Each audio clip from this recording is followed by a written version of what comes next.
Hello, everybody. Here we are with another installment of Biology from the Basement with Mr. Andraco.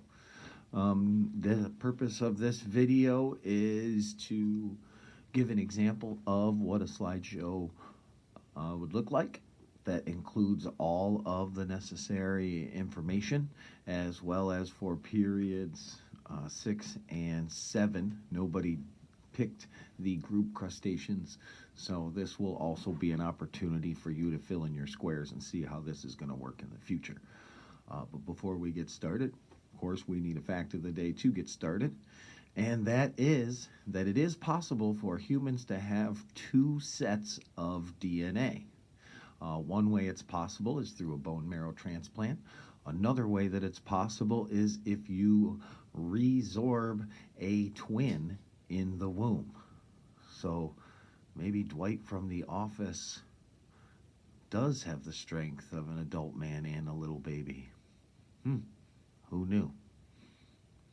Anyways, let's talk about crustaceans. I'll show you how this works and how this is a full credit project and includes all the necessary things that were asked of you on your assignment sheet, of course, which is available to you.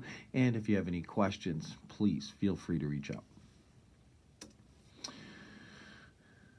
So we define our group, and we include some of the things that you can write, right? In your spreadsheet, there are spots that say, is it single or multicellular, right? Multicellular, is it vertebrate or invertebrate? You write the word invertebrate. Further towards the right side, it'll ask if it is warm or cold-blooded. Crustaceans are cold-blooded. So there's your definition plus a few squares.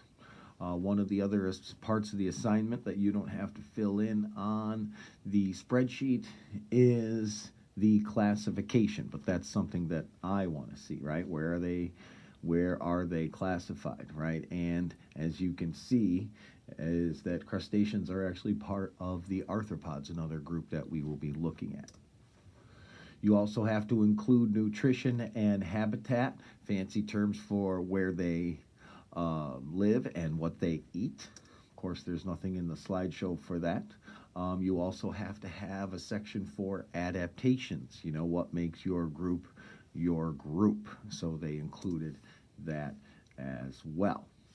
You have to have subgroups within your group. Some of you have many. People who have the birds, I'm sorry, there's like 26 or something subgroups of birds.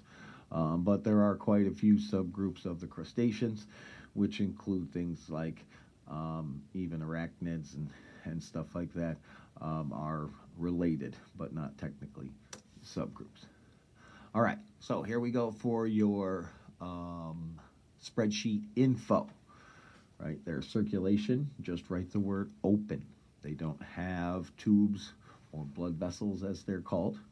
For nervous system, they don't even have a technical brain. You can just write ganglion. Another important thing to note for their digestive system, it is what is called continuous. That will be a term that we will normally use for digestive system, meaning goes in one end and comes out the other. So for digestive system, right, continuous. The respiratory system, you can just put the word gills.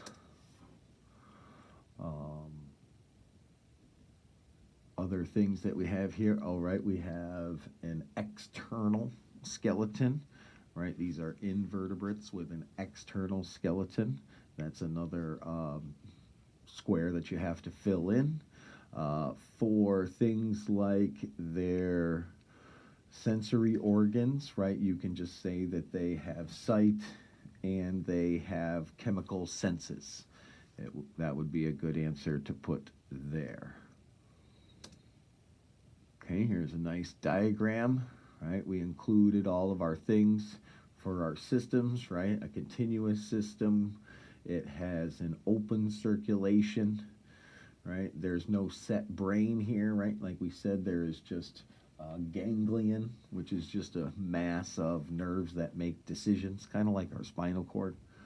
And last few things to cover. Do they care for their young? They do both. Some protect their nest, some just lay eggs and walk away. Do they nourish? Nope. They lay eggs. They have internal and external fertilization depending on the species. And there are, of course, many examples that you can give, right? Your last square includes the examples that you need to give. They included quite a few examples on the basic level, but then they have their specific one that they wanted to highlight, which is the snow crab. The snow crab, of course, made famous because of its giant size. You know, they can get as big as this table here. And so that's it. They put a couple videos in there. I won't show you those, but that's roughly what a slideshow should look like.